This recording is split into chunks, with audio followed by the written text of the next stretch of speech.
여러분 안녕하십니까. 스포츠캐스터 박찬입니다. 축구 전문 기자 한준입니다. 파리 생제르맹이 홈에서 치른 2023-24 시즌 유럽축구연맹 챔피언스리그 8강 1차전에서 바르셀로나에게 2대3으로 역전패를 당한 뒤에 루이스 엔리케 감독의 이강인 조기 교체 결정이 논란이 되고 있습니다. 스페인 최대 스포츠 신문 마르카가 이강인 선수에게 파리 생제르맹 선수 중 최고 평점을 매겼고, 유럽 현지 팬들도 이강인 선수 조기 교체에 대해 엔리케 감독의 결정을 이해할 수 없다는 비판 의견을 쏟아내고 있습니다. 이강인 선수를 교체한 엔리케 감독의 결정이 왜 문제인지, 경기 세부 기록과 유럽 현지 반응, 이강인 선수에 대한 평가를 살펴보고 분석해드리겠습니다. 파리가 홈에서 2대3으로 패배한 결과는 유럽 현지에서도 이변이라는 얘기가 나오고 있어요. 물론 이제 바르셀로나가 분명히 유럽 챔피언스리그에서의 역사는 더 큰 팀이지만 최근의 기세나 흐름이나 경기력 전반적인 면에 있어서는 그래도 파리가 홈에서는 이길 것이다라는 전망들이 있었고, 실제로 경기 내용도 파리가 주도하는 양상이었거든요. 그런데 61분 정말 이른 시점에 이강인 선수를 교체했던 엔리케 감독의 선제적인 이런 용병술이 어떻게 보면 명장병에 걸린 거 아니냐. 그러니까 네. 선발 명단도 그렇고 후반전 교체도 그렇고, 물론 이제 잘 맞아 들어갔던 부분들도 있지만 결과적으로 이 패배에 있어서는 엔리케 감독의 책임이 크다는 반응들이 나오고 있는데요. 그렇습니다. 61분 이강인 선수의 교체 전후로 해서 경기 양상이 달라졌는데요. 경기 세부 기록을 보면은 3대1로 바르셀로나가 이제 역전승을 거뒀고요. 기대 득점은 이제 1.24 대 1.73으로 바르셀로나 역시 높았습니다. 예, 사실 흥미로운 부분은 바르셀로나가 세계에서 가장 점유 축구, 패스 축구, 티키타카를 전파시킨 정말 주도적인 팀인데, 이날 볼 점유율은 파리 생제르맹이 59%로 앞섰다.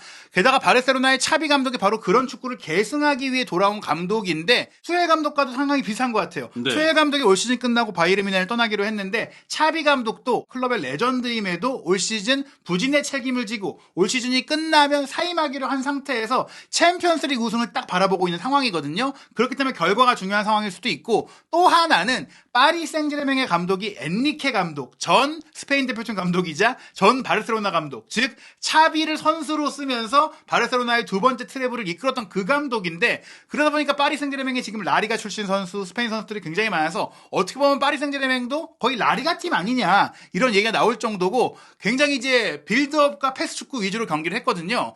이날 점유율뿐 아니라 패스 다이렉트니스, 더 직접적인 패스, 더 빠르게 상대 문전으로 연결하는 패스의 빈도도 31.4에 바르셀로나가 더 많았고요. 10회 이상 패스가 연결된 시퀀스, 그러니까 패스로 전개한 공격 장면도 파리 생제르맹의 19번으로 바르셀로나의 10번보다 2배 가까이 많았어요. 그런 가운데 사실 이제 슈팅 숫자는 18대 15로 파리 생제르맹이 더 많았지만 유효 슈팅은 7대 6으로 바르셀로나가 많았다. 이게 전형적으로 역습을 하는 팀들이 상대 공간이 많은, 상대가 이제 물러선 상태에서 기회를 잡다 보니까 좀 더 날카로운 공격을 펼칠 수 있게 되는, 기대 득점이 높아지는 그런 상황. 이번 8강 1차전 첫날 경기에 저희가 많이 말씀드렸던 아스날과 맨시티가 레알 마드리드와 바이에른 뮌헨을 압도하면서도 기대 득점이라든지 위협도가 떨어졌던 이유를 말씀드렸을 때와 같은 양상이에요. 네. 바르셀로나가 오히려 약자의 축구를 축구. 했다. 물론 이번 경기는 약자까지는 아니지만 대응형 축구를 했다라는 것이죠. 그렇습니다.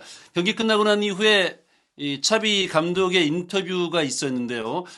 우리 선수들이 좀 자랑스럽다. 그리고 이제 수비에서 잘했다. 이런 평가를 했어요. 바로 이거예요. 원래라면 차비 감독은 선수 시절에도 그랬지만, 우리가 예를 들어서 못 이겼어도 공을 우리가 주도했어, 우리가 공격 더 많이 했어, 골은이 안 따랐을 뿐이야, 상대는 축구를 안 했어, 이렇게 말하던 사람인데, 이번 경기에 어떤 점이 자랑스럽냐고 얘기하는 게, 우리가 높은 쪽에서 압박도 잘하고 수비도 열심히 했고 규율도 좋았다, 파리가 우리보다 강한 팀이고 파리가 여전히 4강에 우리보다 유리한 팀인데 우리가 그 팀을 상대로 정말 승리해낸 게 정말 뿌듯하다, 이 얘기를 한 것은 결과주의적인 얘기를 한 것이고요. 네. 물론 이 배경에는 이유가 있습니다. 바로 세계 최고의 공격수로 꼽히는 음바페의 위협감이 있고, 또 바르셀로나에서 뛰다가 파리로 넘어간 덴벨레, 이 두 선수의 개인 능력이 워낙 출중하다 보니까 이 선수들을 어떻게 막아낼 것인가가 굉장히 관건이었는데, 이날 경기 결과적으로는 음바페 선수가 최악의 경기, 완전히 침묵했습니다. 그렇습니다. 차비 에르난데스 감독은 이제 아라후, 쿤데, 이제 쿠바르시 이런 선수들을 이제 선발 출전하면서 어떻게 하면 음바페를 막을 것인가 이 고민을 좀 잘했고 이런 것들이 또 먹혀 들어갔어요. 예, 본래 센터백 출신인 쿤데를 오른쪽 풀백으로 두고 음바페의 동선을 제어시켰고 그리고 골문 안에는 풀백까지도 커버가 가능한 빠른 스피드에 피지컬까지 좋은 아라우호를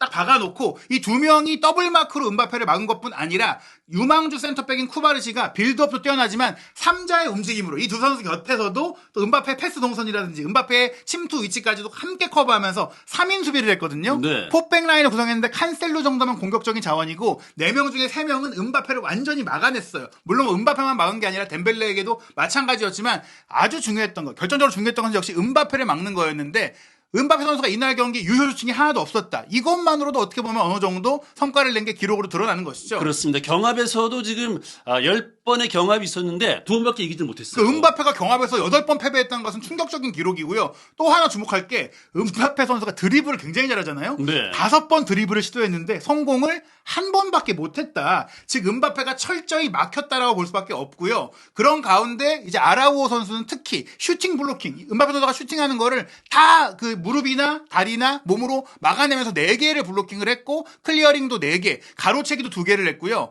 쥘 쿤데 역시 5개의 클리어링을 했는데 이번 경기 또 하나 인상적인 게 아라우오 선수가 블로킹했다고 말씀드렸잖아요. 경합은 그 쿤데가 있어요. 쿤데가 풀백 측면 스피스로 음바페에게 붙어 다녔는데 9번의 경합 중에 7번을 이겼습니다. 네. 거의 그 쿤데가 음바페를 잡아먹었다. 물론 혼자가 아니라 아라우호의 도움이 있었던 것이긴 하지만 결과적으로 음바페를 지원하는데 성공했다는 것이죠. 그렇습니다. 지상경합, 공중경합에서 좋은 모습 보였고 두 선수 모두 또 수비 정확도, 패스 정확도도 이제 90%를 달성하면서 수비에서 굉장히 좋은 역할을 했습니다. 경기는 음바페 선수가 이런 견제를 받을 것을 엔리케 감독이 예상하고 아센시오를 가짜 구면으로 두면서 아센시오가 쓱 나오면 그 공간으로 음바페가 침투해서 공을 몰고 다니는 온더볼이 아니라 침투를 통해 공격을 하려고 했는데 아센시오가 아무런 존재감이 없다 보니까 거의 없는 것 같은 마치 파리가 10명이 뛰는 것 같은 경기를 하다 보니까 음바페가 공을 몰고 들어가다가도 잘리고 침투했을 때는 아라우오에게 막히고 그리고 아라우오를 넘어섰을 때는 쿠바르시에게 막히고 이렇게 좀 따로 노는 상황. 덴벨레, 음바페가 함께 연결을 해야 되는데 가운데 연결고리가 되는 아센시오가 완전히 침묵해버리니까 그로 인해 음바페까지 좀 막혔다. 이런 생각을 좀 해봤습니다.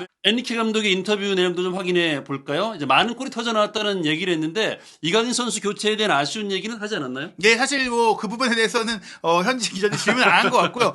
이 얘기가 조금 경기 내용적인 얘기가 많이 없었어요. 챔스 8강 1차전에서 다른 팀 경기를 모두 포함해 많은 골이 나온 경기였는데 우리도 이제 더 많은 골을 넣을 수 있었으나 골대 강타가 아쉬웠다. 사실 이번 경기 파리 생제르맹이 2번이나 골대 강타로 골을 넣지 못했던 장면이 있었거든요. 엔리케 감독의 말대로 그게 들어갔다면 우리가 4대3으로 이겼을 것이다라는 말이 뭐 틀린 말은 아니지만 말씀드린 대로 그 상황이 아니더라도 경기를 이길 수 있는 분명 흐름이 있었는데 교체가 아쉬웠다. 바로 이 실시간 공격 위협도 그래프를 통해 알 수 있는데요.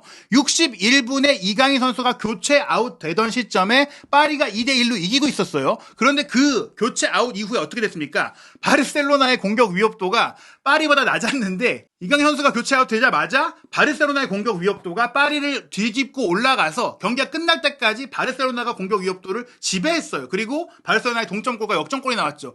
여기에 대해서 우연이 아니다.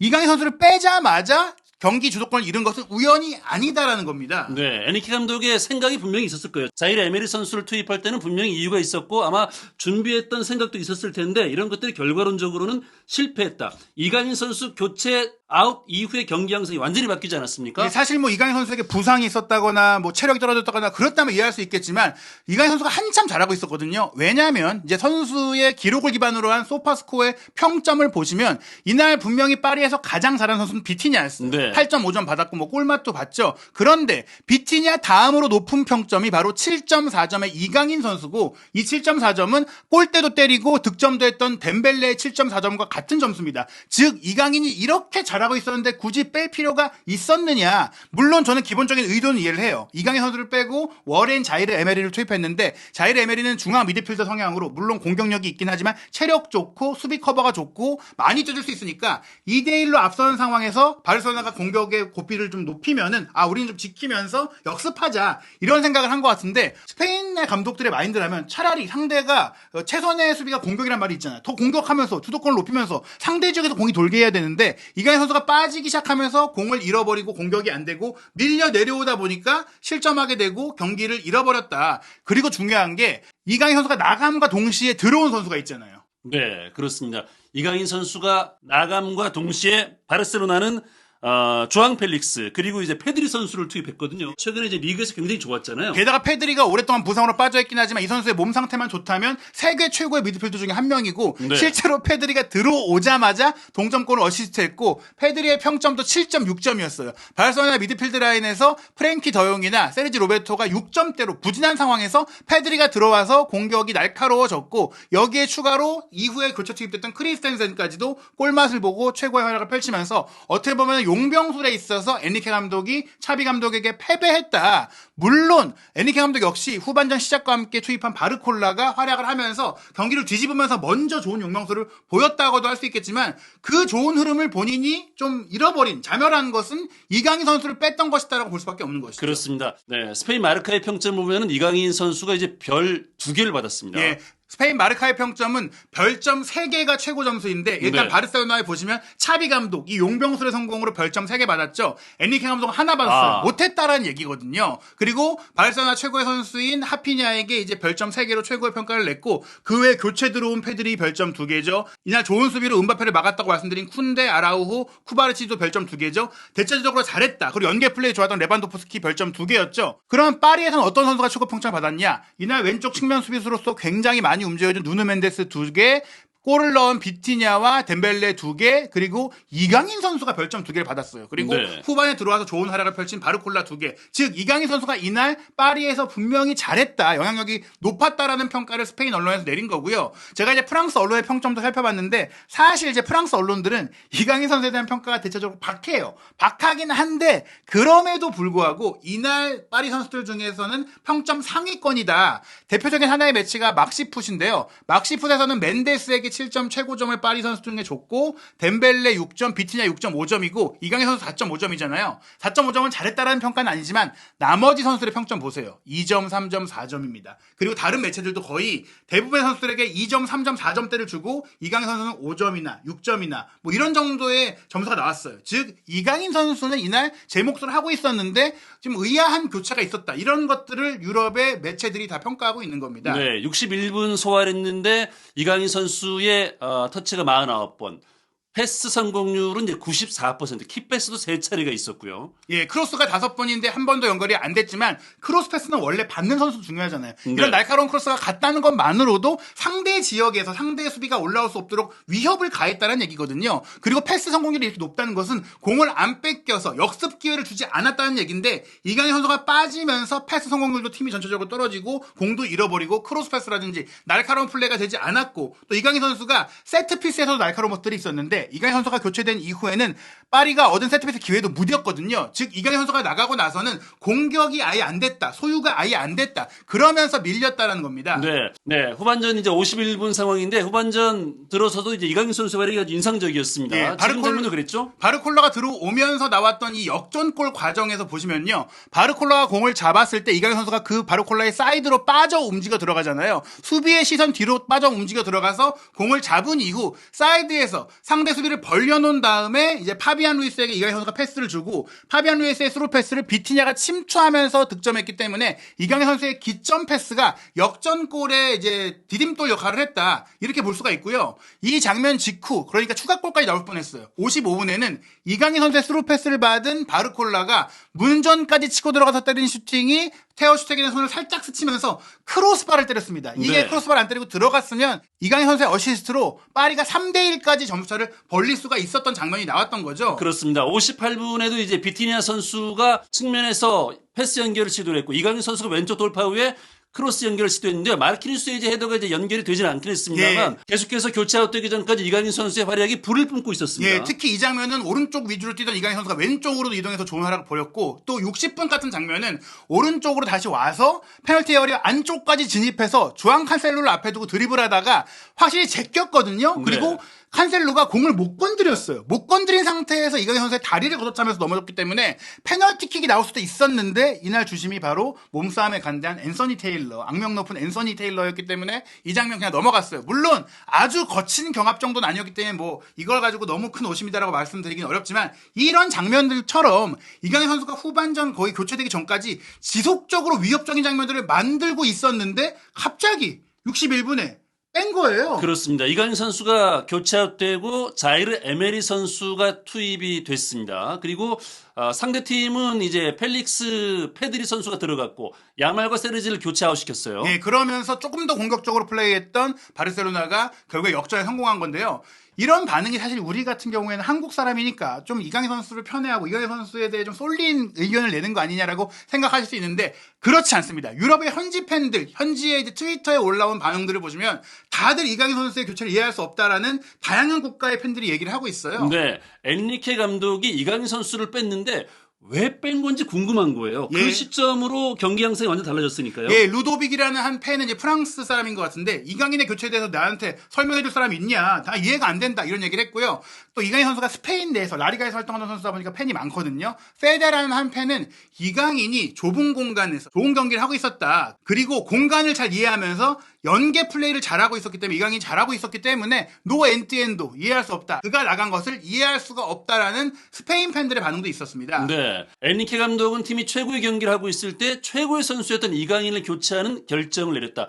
엔리케 감독의 교체 타이밍, 교체하는 시점을 이해할 수 없다는 거죠. 예, 그렇죠. 이강인 선수가 하필 또 가장 잘하고 있던 시점에 왜 네. 교체했느냐 이런 또 반응을 루이스 호세 페레스라는 팬이 남겼고요. 뭐 알라 마드리드, 막 라드리드 팬인 것 같아요. 왜냐면 바르셀로나를 또 싫어하니까 파리를 응원하면서 경기를 봤을 것 같은 팬인데 물론 이제 은바페가 레알 마드리드로 갈 예정이기도 하지만 어쨌든 이 팬도 그는 이강인을 절대 교체시켜서 안 됐었다라는 방이 나왔고요. 그리고 하키미 선수로 인해서 모로코에도 많은 파리 팬들이 있는데 이강인이 빠지면서 파리는 추진력과 공소유력을 잃었다. 이강인이 교체된 이후 바르셀로나가 경기를 장악했다.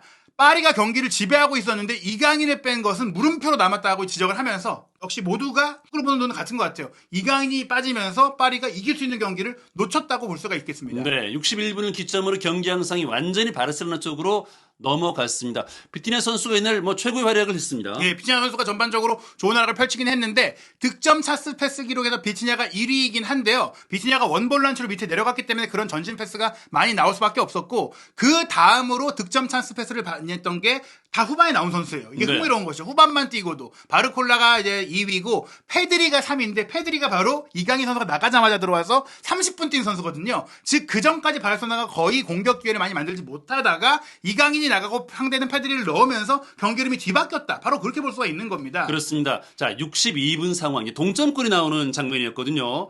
페드리의 로빙 스루 패스가 있었고 하피냐가 이제 배우 침투에 들어가면서 슈팅을 가져갔었습니다. 이 골이 이제 동점골인데 이강인 선수 교체아웃 되고 난 이후에 바로 동점골이 터졌어요. 예, 이 상황에서 이강인 선수가 전방에 위협을 가하지 못하고 전방에서 공을 소유하지 못하니까 바르셀로나 선수들이 많이 전진해서 전방 압박도 되기 시작했고 공 연결도 많이 되고 이러면서 밀린 거거든요. 네. 자, 77분에 역전골까지 터져 나왔습니다. 코너킥 상황에서 이제 크리스텐센 선수의 헤더골이 이제 역전골로 이어졌습니다. 네, 이때도 교체로 들어온 자이르 에메리가 크리스텐센을 앞에서 막고 있었는데 헤더 경합에서 밀렸어요. 물론 에메리 선수 대신 이강인 선수가 있었다고 하더라도 헤더 경합에서 이길 수는 없었겠지만 이런 상황이 나오도록 정말 경기 조건을 잃게 된 이유가 바로 이강인 선수가 나갔기 때문이다라고 볼 수 있겠습니다. 그렇습니다.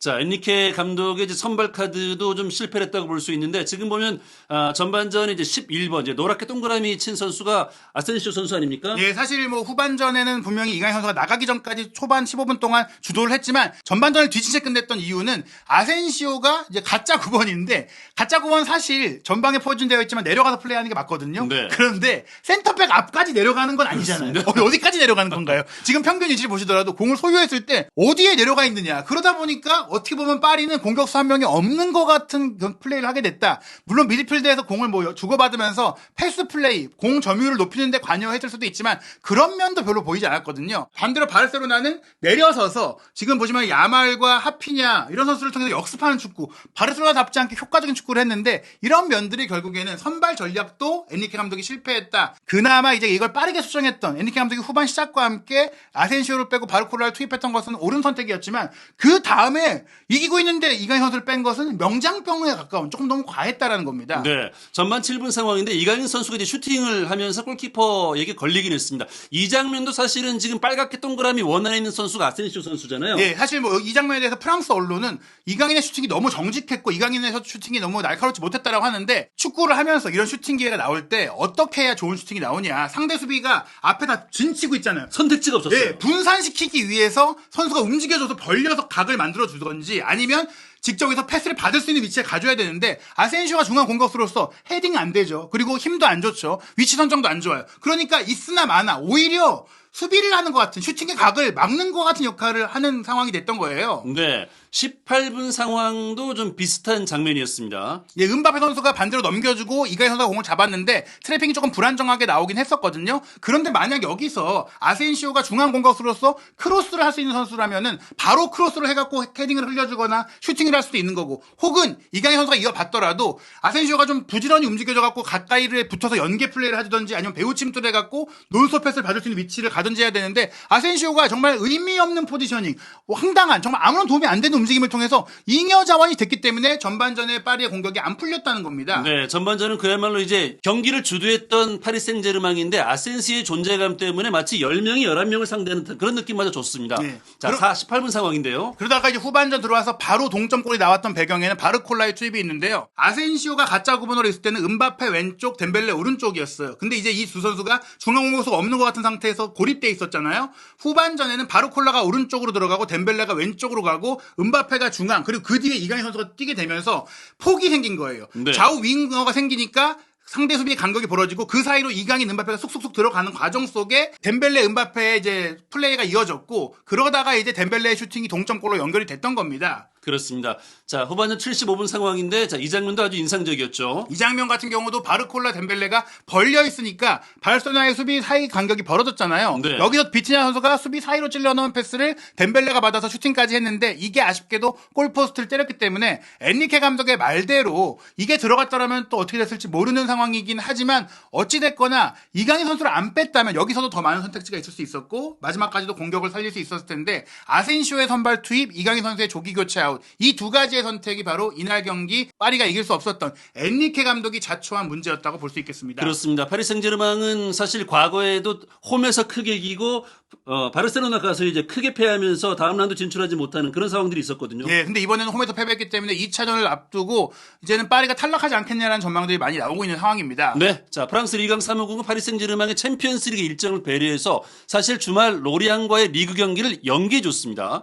파리는 일주일 동안 바르셀로나와 원정 경기를 준비할 수 있게 됐는데요. 8강 2차전은 한국 시간으로 4월 17일 수요일 새벽 4시에 킥오프합니다. 이 경기에서 이강인 선수가 파리의 4강 진출을 이끄는 활약을 펼칠 수 있을지, 엔리케 감독은 과연 어떤 전술을 가지고 나와서 4강 진출의 교도를 만들어낼지 궁금한데요. 별들의 전쟁 챔피언스리그의 최신 소식도 한준TV의 구독, 좋아요, 알림 설정을 통해서 빠르게 확인하시기 바랍니다.